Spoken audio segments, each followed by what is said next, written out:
আমি তোমাদেরকে একটি কবিতা শোনাতে চাই। কবিতার নাম এসেছে শরৎ হিমের পরশ।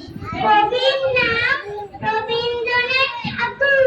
এসেছে শরৎ হিমের পরশ, লেগেছে হাওয়ার পরে সকাল বেলায় ঘাসের আগায় শিশির রেখা ধরে।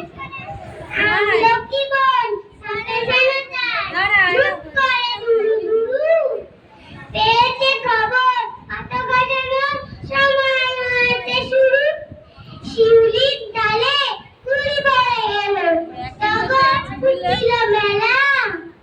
মালতী লতায় খোঁজ নিয়ে যায় মৌমাছি দুই বেলা। গগনে গগনে বর্ষণ শেষে মেঘেরা পেয়েছে ছাড়া।